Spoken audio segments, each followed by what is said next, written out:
Welcome back. It's time for Chapter 7, The Shores of Northrend. 1 month later, along the icy coast of Daggercap Bay...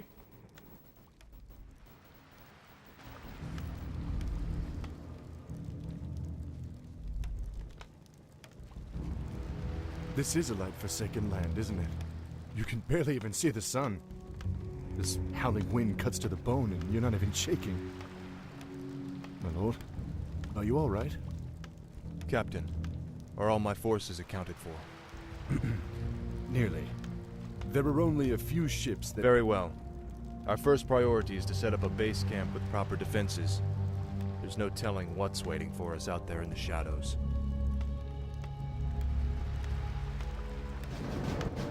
Justice shall... Well, this is quite the change of scenery, don't you think? Certainly. We are now in For honor. Northrend, which is where the rest of the campaign pretty much takes place. I think I can break some of these crates for items. Feel my wrath. Or at least that one, huh? For my father. Anyway, Arthas is now Oh, he looks so sad. He's like, oh, the crate I was working on. A sound Right, plan. anyway, Arthas is busy Certainly. now looking for, following the source of the undead infestation, A sound and it has plan. taken him to Northrend. honor. Our first course. task here is to establish a Certainly. base camp. Of course. Well, we have to find where we're going to put it first, but there's also a whole bunch of creep camps along the way. And as you'll notice, the creeps in this level are a fair bit more challenging than in the previous levels.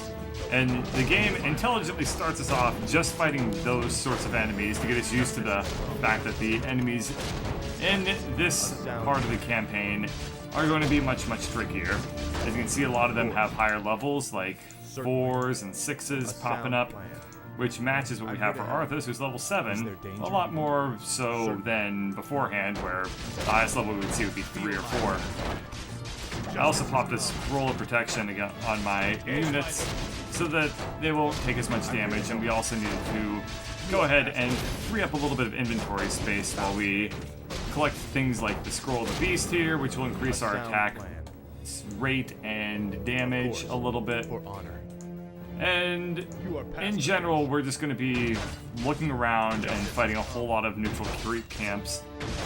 But we're also going to try and beeline it towards the base as soon as possible so that we can build up a bigger fighting force than just this little group of footmen and only one priest.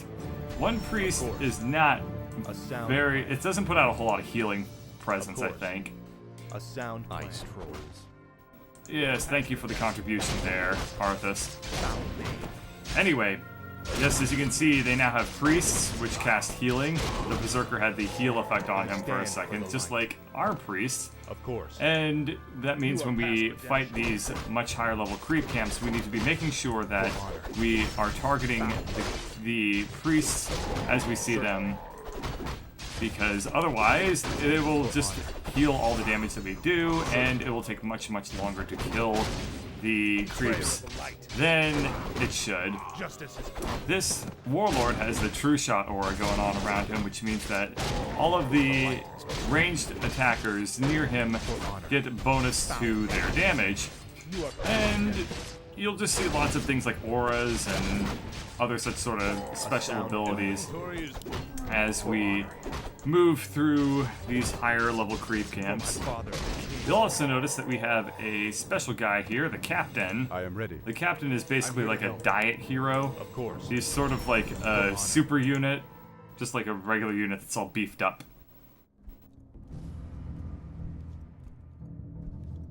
Ah, a gold mine. We'll set up our base there.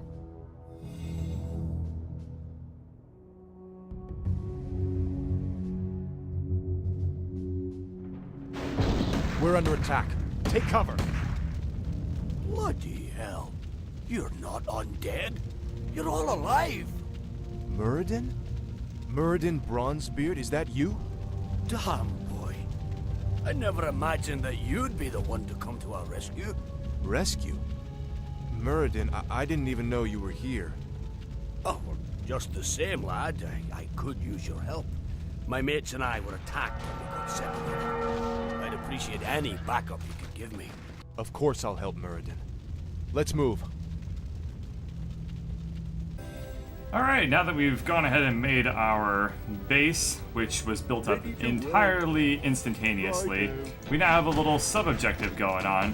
We have to make our way through this unknown black area and get up to the Dwarven Expedition base over here and rescue everybody. And we can also get access to gyrocopters, which are very useful exploration units. They have no attack. Well, actually, they do have an attack. Haha, I forgot that. Okay, oh, this suddenly just picked up. So much to talk about, so much to do. Oh man. Let's just make sure that we get our base defenses covered before we do anything too interesting. If we had researched the gyrocopter bombs, you would see this gyrocopter actually attacking, but we don't have that ability yet. We'll get there sooner or later. But first, we have to kill these necromancers. And there we go. Alright, the excitement is over. So many things to do. So another thing that happened is we picked up our next hero, Muradin Bronzebeard. He is level 5. He has Stormbolt, Thunderclap, and Bash. Stormbolt throws a hammer, stuns people. Thunderclap stuns people in an area. And the Bash stuns people by percentage. So basically, he stuns things when he attacks them. Pretty much what he's great at doing. He also gets another ability at level 6, which we will show off when we actually level him up to that. But for now, let's get this gyrocopterin about. You'll also notice that we have a guard tower here, which is completely stupid and useless, and I don't know why they even bothered to give it to us. This is a Nerubian spiderling creep camp, and that's kind of one of the more interesting and unusual creeps that we see in this game. And you'll see why a little bit later, probably within this mission actually, what's so kind of odd about them. Here's something. A level 9 creep, 1500 HP, backed up by 2 level 4s. He also has a lot of skills. It'll be a fun, very fun fight. But let's get the defense research up and running. And let's explore a little bit north of our base now and see what exactly is lying between us and the Dwarven Expedition forces. Well, we have some sleeping warlord or trolls. They won't be asleep for much longer, as it's going to be daytime very shortly. But we can kind of get nearby and see what we got ahead of us. And this tower can attack flying units. In fact, any ranged unit can attack flying units, if you remember from our experience fighting the dragons earlier. I don't even know why I'm bothering to heal that tower. It's just going to be a waste of resources because it's never actually going to hit anything. And here's some flying units right now. Okay, let's pull away our peasant so he doesn't get his ass completely handed to him. And we should be able to hit him with a hammer. Yep, there we are. And Priest is taking a beating. Priest, okay. So these are gargoyles. They're flying units, and they're going to be painful little pricks, but we'll deal with them. They're not too tough. They just end up coming in large groups, and you just absolutely have to have a whole lot of arrow towers to be able to take care of those groups. And as you can see, they come from the green base, which is somewhere in this vicinity, not the purple base. And the significance behind that is we'll be killing the purple base a lot sooner than we'll be killing the green base. So we basically always need to have some way of taking care of these roaming packs of flying jerks for the entire extent of the game. Now, when we need to rescue the green base, I have this flying unit, but flying units don't count for this, so you can just kind of move them around, but it's not going to do anything. Now, if I wanted to, I could upgrade to gyrocopter bombs and just park that. Oh wow, I have not been doing too good about my base building here. let's see, this forest, it's got more trees in it. Okay. I need farms too. Wow. Alright, we will queue him up to also build a handful of farms like that. Now if I wanted to, like I was saying, I could research gyrocopter bombs and have this guy just kind of give pithy little, like, help, I guess. But I suppose that he'll also be able to fight off the... Yeah, he's also anti-air. Yeah, gyrocopters have a good anti-air attack going on, so that makes him really good versus the gargoyles. So I might actually just pull him down to help make sure that we don't have to deal with any gargoyles instead. But I have to make sure I get him back to base without going through this camp full of ranged units. So we're gonna go this way and just skillfully dodge everything. Perfect. So, as you can tell, we're dealing with a massive food shortage and lumber shortage, and well, this just is not going as well as I would like. But that's okay. Let's just get a farm up so that I can quickly research some not research, just quickly build up some extra peasants and get some more lumber flowing in, because we only have 113 units right now, which isn't really very much for pretty much anything. But we will upgrade this guard tower, which we needed the lumber mill for in the first place, and that will help fight off the ranged units that we'll be dealing with. So let's just fast forward a little bit, because I don't think we really need to care that much about building farms and getting peasants and kind of our basic economy going. See you on the other side of a fast forward. Alright, I think it's time to take care of some purple base, and let's save our gray companions, or white companions, or whatever color they so feel as though they identify as. Let's get to fighting. So as you can see, I've definitely been upgrading pretty much everything. I went ahead and picked up some upgrades called Imbued Masonry and Enhanced Masonry, and basically what they do is they make our buildings have more hit points, which is really good because our buildings are basically the walls of our city. Hello. And, you know, this will make them a lot more effective at being walls. I also had to tuck a whole bunch of buildings back over here because this base area is really long and snaky and not really that convenient or good. But, oh well. This is a manual of health. We will give it to Arthas. That gives Arthas a little bonus to health, because he reads like, this is how you be healthy. And then he commits it to memory, and the book vanishes so no one else can use it. For honor. It's a little bit contrived, but video games, what can you do? I picked up a bunch of mortar teams, and we will just do our usual hopping strategy of keeping the main army right here, and bringing the mortar teams up to the front, and pulling them back when the base defenders decide to show their ugly faces. And it looks like I can't hit very many of them at once, but oh well. Or I don't think very many of them can hit the enemies, or the base, but that's okay. This will work well-ish enough to kind of get the point across. But man, these towers are just so powerful. Anyway, these are the, well, they're gone now. Those were the Crypt Fiends, and the Crypt Fiends are the basic ranged unit. They're like the Dwarven riflemen of the undead forces. Speaking of which, let us upgrade the rifle bonus, which I already did. Perfect. I'm here to help. I upgraded something which adds a bunch of extra range to my ranged units so that they can snipe from very, very far away. This is, as you can probably imagine, a good and useful thing. Those dwarves need help. Thank you, Arthas. So we will just continue to do our usual plan of telling the AI in the game not to just automatically go around and attack everybody that they see, but to be a little patient, let our mortar teams, you know, earn their keep a little bit.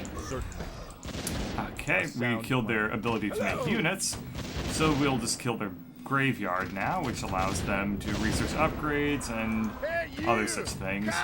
It looks like we've basically wiped out this entire base, which was actually profoundly easy. It doesn't even look like the necropolis is upgraded to the point where it even has a ranged attack. Well, that was a good base siege, guys. You know, really had to fight hard to make sure that we all came out of that one alive. But you know what? At the end of the day, oh, here's where some excitement's happening. Hopefully, by building up all these base defenses, I will ensure that I can withstand the assault. But we also have a anti-air unit here to hopefully help out a little bit. Though the scourges, oh no, not the scourges, the gargoyles are basically anti-air as well. Though they don't seem to be smart enough to actually attack my anti-air, they're just attacking that tower over and over again. Okay, that's just gonna be an issue that fixes itself. And we have one more tower over here to kill, but there are no more base defenders, so while they do that, I'm going to pop in here and liberate all these people and make my gold worth a whole lot less. But, oh well. At least I get all these extra units. And now I get the fun of reorganizing my control groups. So let me just quickly pop everybody into various things. And you will be group 2 along with these two as anti-air. Perfect. Justice shall be done. Okay, so we picked up a new siege unit here, the steam tank. It's more or less a melee siege unit, which is extremely powerful against buildings, but also kind of difficult to use. What's the flight plan? Oh well, it'll probably be worth having. Gotta go. Anyway, remember those Wendigos? I think it's time to go ahead and fight them now that Muradin has gotten up to level 6. We're going to learn Avatar, which makes him appear all 3D and cute looking. Of course. Nah. Certainly. I was just doing an old birdcatcher switcheroo mega joke, whatever.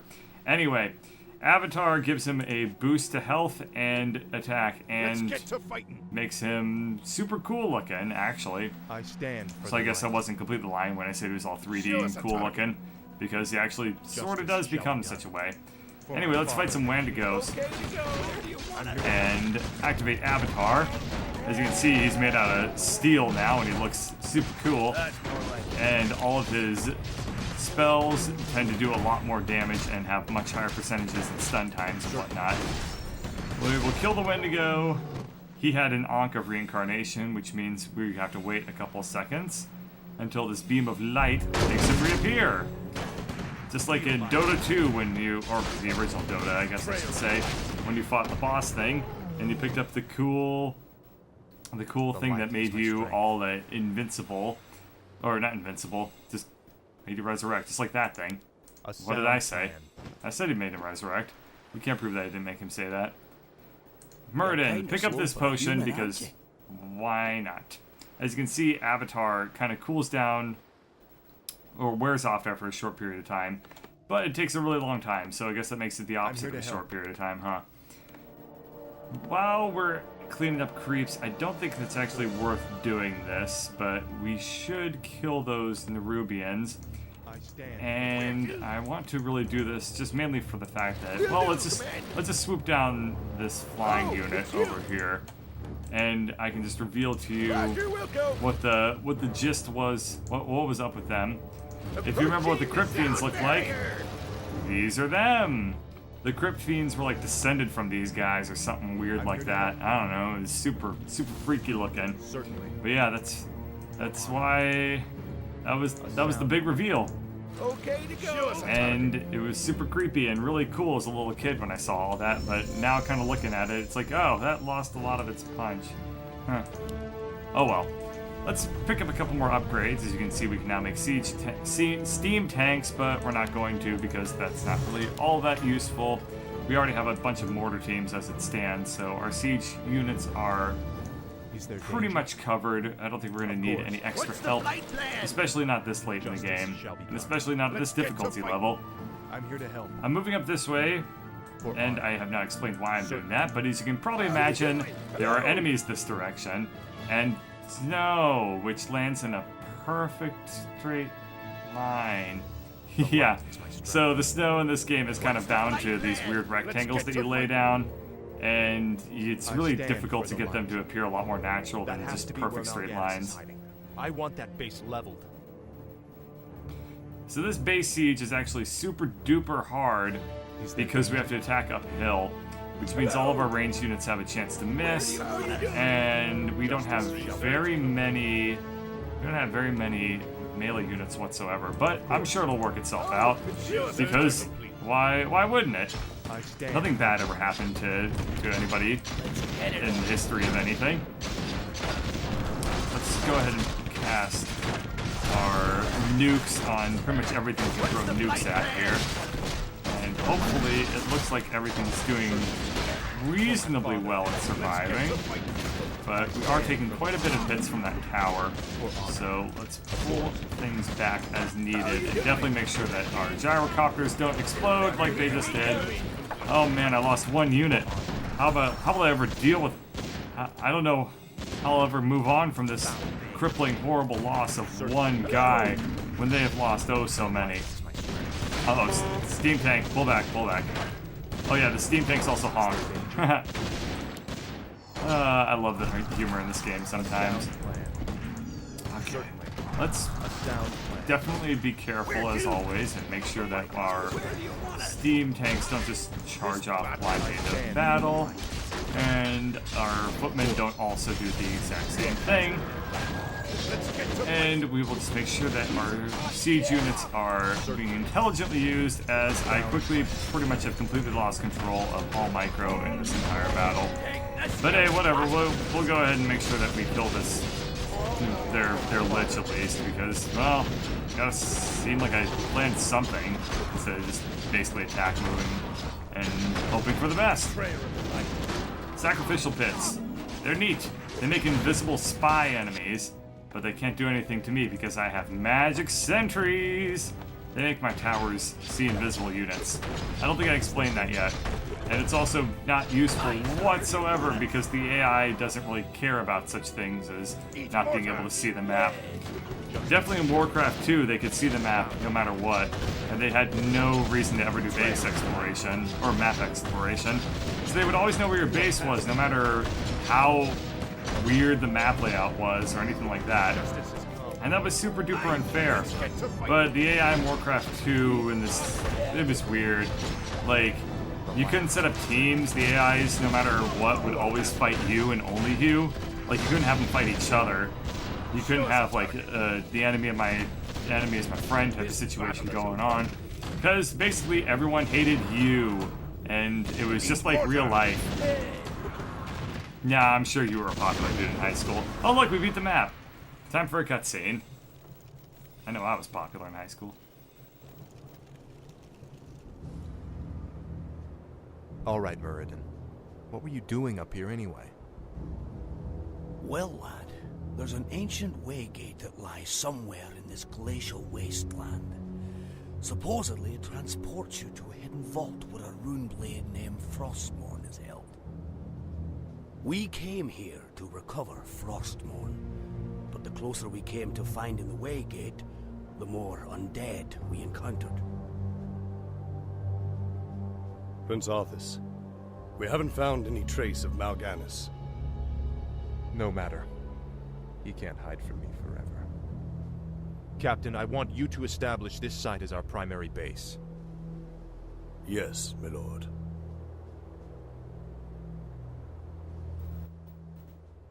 I wonder if there's a connection between the undead and the sword and the frost gates and everything. Nah, it's probably just a weird coincidence. Alright, thank you all for watching.